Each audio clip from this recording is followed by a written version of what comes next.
Welcome to today's podcast interview. I brought on Sandy Streams. Sandy, welcome. Thanks, Heather. Very happy to be here. For those new to you, please give a little background. Where do you live and what do you do? So my name is Sandy. I live in Montreal. It's very hot today for a change compared to the freezing winters. Technically, I'm a lawyer, but the past couple of years, what I started doing is writing and facilitating circles in Montreal and online, courage circles, I call it. So I consider that really my primary passion right now. And if you could define courage, what does it mean to you? I think in our world, and it takes a lot of courage just to live in a certain way. So, courage, it takes a lot of courage, first of all, just to be yourself. That's a huge one. And so, to constantly choose that, that's every moment. It's not like I have to jump in front of a train to be courageous. I have to be courageous every moment if I'm going to follow myself or be myself. It takes courage to set boundaries, when others expect you to do certain things or want you to do certain things, and your internal tells you no, that this is not right for you or good for you. And then having to set boundaries definitely takes a ton of courage. Takes courage to, say no to events, family members, different things. It takes, courage is everywhere. Just to get uncomfortable a little bit with your current situation, and not uncomfortable, but to try something new or different that you don't know how it's going to go. But something inside you is saying, go this way, even if you don't really know why. So it takes courage because it's a bit of a leap of faith. You don't know what's going to happen if I leave this relationship, what's going to happen if, and without knowing, to choose it anyway, because it feels right to do that, or it feels good for you. So that takes a lot of courage. There's just so many things. It's a way of living, in my view, where you honor and respect yourself all the time. And that takes a lot of courage on a daily basis. Question for you, which I agree, having courage, something I talk about often is if you're not happy with where you're at, I hope you have the courage to change or to try something new, to write. I know people that have written a book and are afraid of publishing it. And so, but something you said is a courage to be yourself. I feel like Yeah. many people don't even know who they are. Oh, yeah, that's absolutely so true and so sad, right? I mean, so many people were not, listened to in the best healthy way from parents, right? So without that, it's very difficult to know yourself deeply. It's not impossible to start as an adult. And that would be to start, feeling yourself, feeling your emotions, just feeling yourself in a deeper way. That might include a lot of painful feelings, obviously, but it's probably on the road to getting to know yourself deeply, in a deeper place than just your thoughts. So our thoughts are, they could be almost like an escape. They're a calculator, calculating things and comparing things. And how's this going to be? And what's this? But that's a thought. And then when we go into our body, our feelings, our heart space, our guts, all these kind of things. That's where you are. That's where you live. And that's what I would say is being yourself, a bit more in that physical space, as opposed to the thinking space. Well, on that note, and so many people are stuck in their head. I know Tony Robbins says, in your head, you're dead. But I hear from people often they're up in the middle of the night, stressed, anxious, worried, overwhelmed, all these things. Yeah. And when you're over analyzing, that means you're up here and I saw this recently. It was a meme, I think, on Instagram. But it said the longest journey any individual will take is the 14 inches from their head to their heart. Absolutely. Yeah. It's very hard to go to the heart space because if we didn't practice it, we're kind of probably avoiding a lot of things, right? If we didn't do it regularly as a child, to go to the feelings or go to this, we're always kind of avoiding. So we're probably living in a bit of an avoidant state. Yeah. And it's hard to start to feel because we're going to have a lot of difficulty when we start to feel, but that's part of the process to becoming you, becoming a confident you and at peace you. So I would start, like, if it's in the middle of the night, and it still happens to me once in a while, whatever, I'm overheated, my head, I'm thinking about a lot of things or whatever.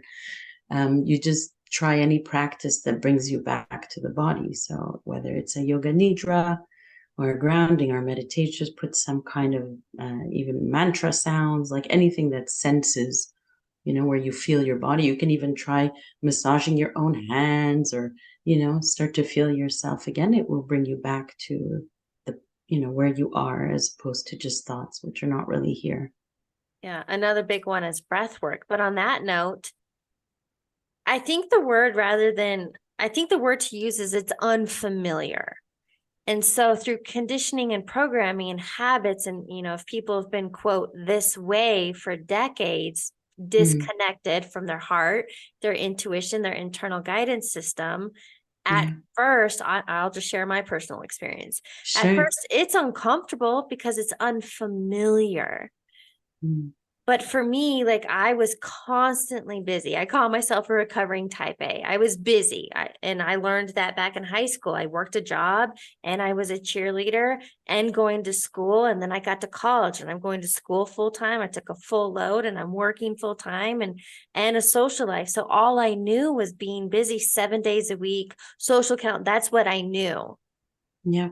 And to be alone with my thoughts was so uncomfortable. Now I want people to know that through my own life experiences and seeking that happiness, fulfillment, the things that we're seeking, which we think are externally and they're not. I feel like I've done a 180. I love solitude. I love silence. I'm not afraid of my thoughts. I've learned to observe them. So I'd love to hear from you, people who maybe are sitting in that space and understand and resonate, feeling like, yeah, I'm so heady, I'm so stuck up here, but they're feeling like something's missing, or they're seeking peace. Something you talked about is living in peace and power. What can you offer individuals on how to bridge that gap? I think you said it so well. I mean, anything that brings you back into your heart space. So there's so many practices, and just choose one that feels like it might, that feels right for you. And sometimes I would switch also. There's so many, days of different things, but, there's a lot of them where, a meditation where you're kind of breathing from your heart, where you can do, or, all kinds of grounding practices, yoga, whatever kind of invites you. We have a feeling internally, and we're all different, that I've always wanted to try this, or I've always felt I should try this. So I would just gravitate and trust yourself towards something that feels like it will help you. I do believe internally we have like an internal guidance system which tells us, go this way. Maybe it whispers, it doesn't scream, but it whispers, try this, or yeah, call this person, try it out, and maybe just trust that feeling, go towards that feeling, because naturally I do believe our bodies go towards healing, but you need to listen and then follow, that sound. So that's what I would suggest. Probably anything that feels right for you in this moment, and there's no right and wrong. You might try tapping, self massage. There's like many modalities of healing, but choosing the one that you feel is something interesting for you. So that would be the beginning of trusting your own self and going towards something you feel you should do. Not, okay, you should go see this person, go see the chiropractor, go to this one, no, what do you feel would work for you? That would be a better question. And that's hard. People do not trust themselves, especially if they've never had anyone else trust them before. You didn't have friends or parents or others that say, what do you think you should do? They're always saying, go do this, go do this. Not, what do you think, Heather? What do you think is good for you? Those are good questions. Something that came to mind is even following the joy. I think it's not coming to mind, but I love Disney movies now as an adult, watching Disney movies. There's so deep meanings and metaphors in the teachings now, but shoot, I can't see the name of the movie, but it's this little guy. Anyway, the metaphor, the true teaching of Mm, that movie was to follow your joy. So for some people, when you're whatever creates like that presence and time vanishes, maybe it's painting or cooking or drawing. A lot of people are pulled to nature. Why? Because it's calm, it's yeah, peaceful, it's not struggling, yeah. right? Yeah, but it's hard, when you're pulled, I think actually 2 weeks ago, our discussion was about what is helping and what is empathy. And, we're trained, as you say, or conditioned, whatever word, to be helping a lot, to help others all the time. And we might not always realize that this is in order to get, a certain feeling like, okay, I'm a good person if I do this.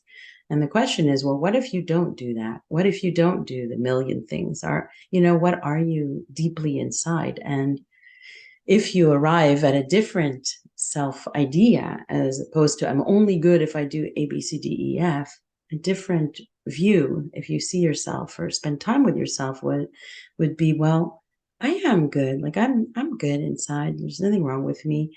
And if you arrive at that feeling or see yourself in that way, you may not need to jump almost addictively to try to get points for helping people all the time, because those give you points of like, okay, I'm good. I did this for this one, I did that one, and that makes me okay. And that might give you some permission to spend time in nature or paint or do other things, right? If you just realize or ask yourself the question, why am I actually helping people? Why am I spending so much time doing that? Just ask for the truth without criticism, without putting yourself down, without Right. looking down on yourself. Just what's the truth? Like, why am I doing it?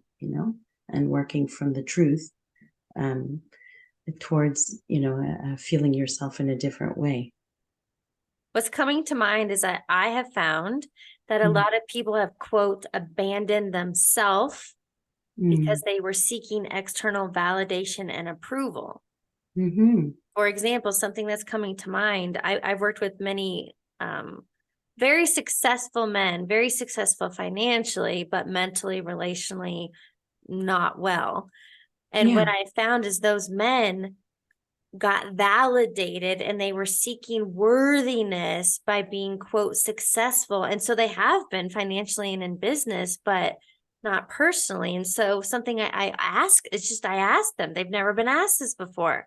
And I ask them, what is your definition of success?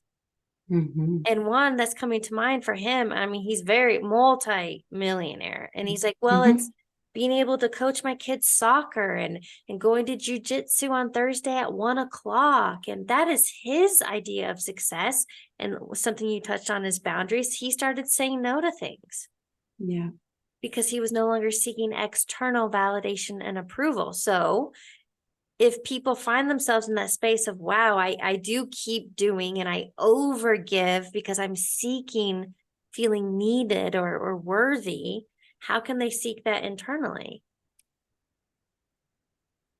I think again, everything starts with feeling. So feeling for yourself. So let's say, if you feel sad, you feel sad. If you feel empty, to realize that you're feeling empty and to understand yourself, not criticize yourself for your feeling, to understand yourself for it. And slowly but surely, I think just this level of kindness to the self Yeah. could translate into many things. It does take courage, but it takes kindness. And a kindness is actually a very powerful mover. It's not like just, oh, I'm kind. Kind could be very strong, right? We have like our soft and our strong side. And to be kind to yourself actually takes a lot of strength. So perhaps this person that you're coaching decided, I'm going to be kind to myself and stop maybe torturing myself doing these things for other people that I don't want to do. So that takes a ton of courage to say no to everything that he might have been taught or everyone thinks around him. And now he's going to face a ton of criticism and who knows what. So it does take courage to follow his own view on what makes him happy. And it's a start of feeling like, oh, my life is worth being happy. Like, his happiness matters, right? his well-being matters. And that's why he's doing that, because he's starting to see he matters, not just everybody else matters or the image matters, but he matters deeply. Yeah. Right. So it's a process to start to see yourself as a full human being, that matters in all aspects. It doesn't happen overnight, but I do think it's a natural process that happens if you spend time with yourself in your own heart. You will see yourself for what you are, which is a human being, and that's all. When everything else is like artificial. Well, even we're not even humans, right? We're spiritual beings in a human experience. Yeah, you can being. So we can talk Yeah. about your being. So I agree. Many people can use the word, your spirit, your soul, your heart, your energy. Many words, different words resonate with different people. But seeing yourself as, yeah, whatever word I guess works for you. That you're not just a biological, flesh and blood, but there's something internal there that's you, that exists on this planet for good reason, and so it belongs here, and that's why it's here. Something you emphasized earlier is, so many of us are so disconnected from our body, and it's important to feel your emotions. And I think men especially have been taught to suppress, not express. And so, for most people, I feel that it's very uncomfortable to feel sadness, to feel that anger, the whatever. But I love the saying, you have to feel it to heal it. Yeah. So what would you offer somebody? I mean, Dr. Joe Dispenza calls it sitting through the fire of discomfort, sitting through frustration, sitting through the impatience, because, emotions are energy in motion. It wants to be felt and released. What can you offer somebody that, all right, I'll go face those emotions. I'll feel it. I'll sit in silence and stop numbing out. But how can you help them feel through that discomfort and knowing it's temporary?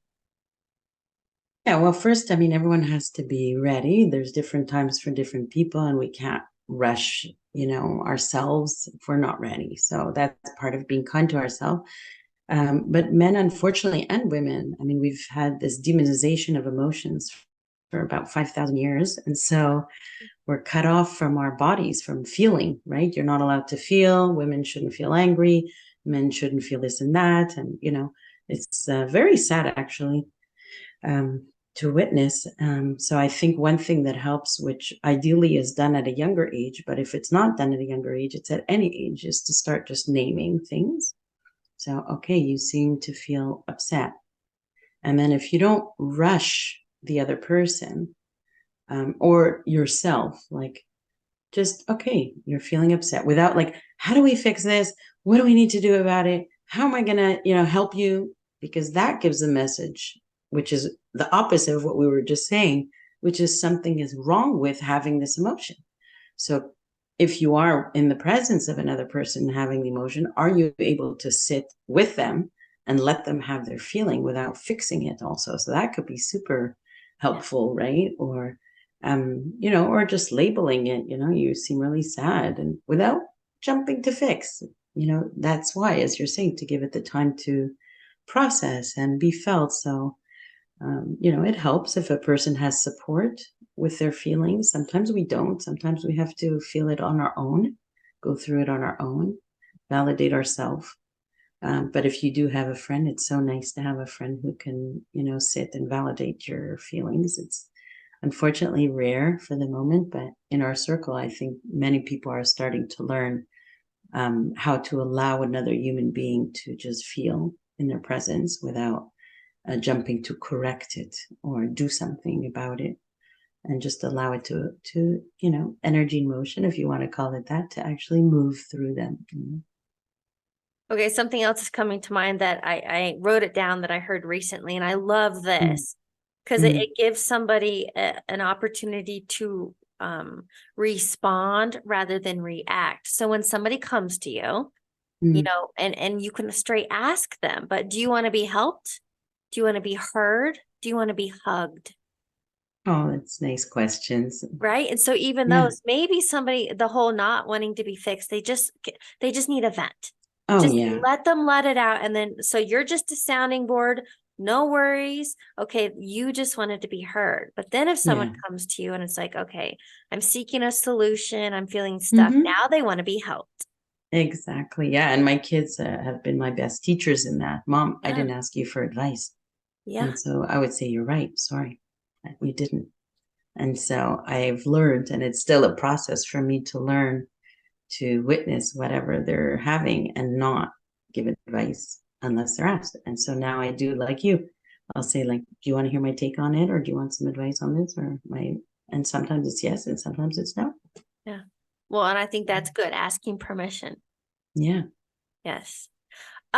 Let's talk a little bit about boundaries, because even I had a conversation with somebody a few days ago and she was sharing how she's moving back home and she's feeling obligated to have to see the grandparents. And one, I offered her, like, it's a shift in perspective that you have a support system, how amazing that is to have that around, but it's okay to, quote, set boundaries, expectations, whatever you want to call that, but some people don't even know what those are. So can we define what boundaries are?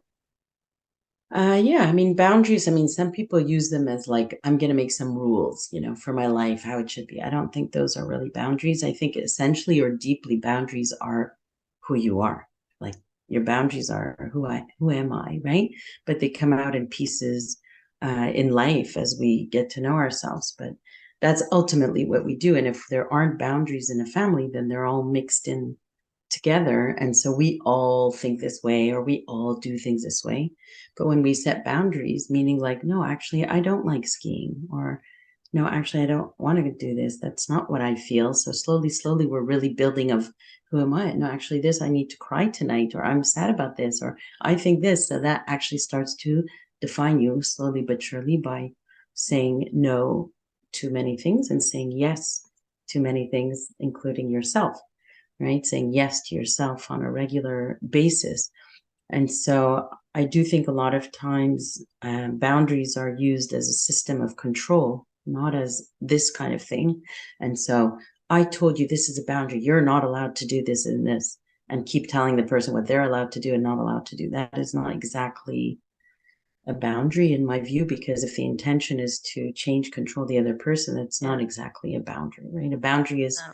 what's okay with me, what's like, it doesn't feel right with me. There's no rules about it. It could change, it could be temporary, it could be permanent, it could be, like, I'm not up to talking tonight, I really don't feel well. That's a boundary, right? Or so there's many, and it doesn't mean you're selfish. If you're setting boundaries, you can still listen to other people's views and still set boundaries, even if you're empathetic and understanding.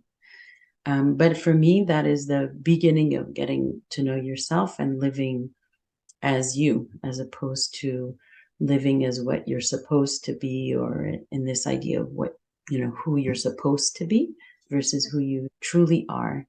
Yeah. Yeah. It's really, really important. And it is not unkind at all. Even if we've been taught that forever, that, taking care of yourself is selfish, or setting boundaries is selfish. It is not selfish. It's absolutely a responsibility to Yeah. take care of yourself. And it is your responsibility to set your boundaries and express them. That's the way I see it. But that's not a view I held most of my life, for sure. Well, and for me, I believe self-care is not selfish, it's necessary. Yeah. So I want to go back to something you touched on, is the whole idea of saying yes to what feels good and saying no to not. But I think it's also important to give yourself permission. You can change your mind. Like, Of just course. because you said, that's where I find myself in a space. I used to plan, especially my social calendar, weeks, if not months in advance. And now I don't commit to things a couple weeks out. Somebody asked me to make plans 6 months from now. I'm like, I can't do that. That doesn't feel good. And even if I say yes to something, it's okay to, you know what, today I no longer feel like doing that. Yeah, and that's fair enough. And then Yeah. whoever the other person is might be. So let's say, as an example, let's say every single time, that we're making plans, at the last minute, you might say, I don't feel good to do this. I don't feel good to do that, whatever, right? That's fine. You're Yeah. allowed. But then the other person can also say, I don't want to make plans so often because it keeps shifting. Why don't we do once in a while? Because if it shifts for me, it doesn't ruin my calendar, or, and that's how people can interact respectfully. Or they might tell you, I understand you feel that, but can you at least consider this? And then maybe you'll think about that. And, that's called healthy communication and conversation. Yeah. Yeah. I'm curious, what are some of your daily practices or rituals? Well, the first thing I try to do when I wake up is to do something of breathing, because if I go into and I do think my brain is particularly capable of a lot of complexity and, connection with many different things in a good way. I'm not talking about like the critical brain and that kind of thinking, but the other one. So I do try every single morning to start with something breathing, even if it's just lying on my bed and taking breath first. Like that's got to be the literally the first thing that occurs in my day.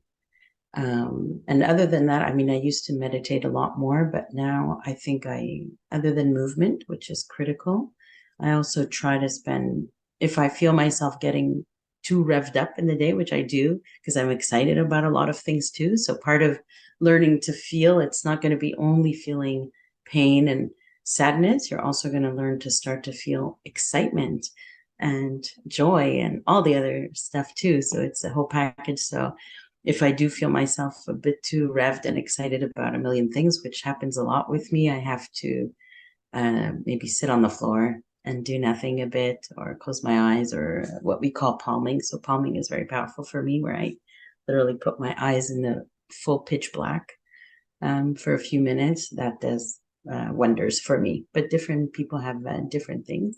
Definitely try to eat well, sleep well, move, whatever, the usual things. I love that. And I guess the word that comes to mind is mindfulness practices, right? Yeah, different Tuning things in. work for different people. Yeah. Yeah. Yeah. Coming back to the calm and the me and back in perspective. I have a question for you regarding what we've talked about, courage and creating like that inner peace and power. What do you believe is one key takeaway you want listeners to get? The one key takeaway I think I wish I had heard most of my life, which I didn't, would be to trust yourself. Just trust yourself deeply. Listen to yourself. Listen to that soft nudge inside that tells you, try this, go to this, talk to this. And I think your body will lead you in the right direction. Yes, I love that. I'd love to ask you a few rapid fire questions to wrap up the interview. Okay, sure. What is a quote or motto that you live by? Oscar Wilde has a quote. It's called "Be yourself. Everyone else is taken." I love that. What is a book you're currently reading or highly recommend? Book I highly recommend. I like the poetry of Rumi. I just finished somebody's book. I mean, I've read, I think, in my life so much. Actually, I'm one of those people who've read so much that I've currently chosen to stop reading and doing other things. So it's not something I feel like doing so much of right now compared to how much I was reading before. It's just not for me right now. It's interesting you bring that up because I find myself in a similar space, but I also came from I was seeking all this Yeah. knowledge, and I'm very much now into a stillness, peace, not seeking so much. So Okay. it's Yeah. nice to hear someone else on that path. Final question. What advice would you give your younger self? Um, mm, I would give my younger self the advice of being kinder to myself. Just be kind to yourself.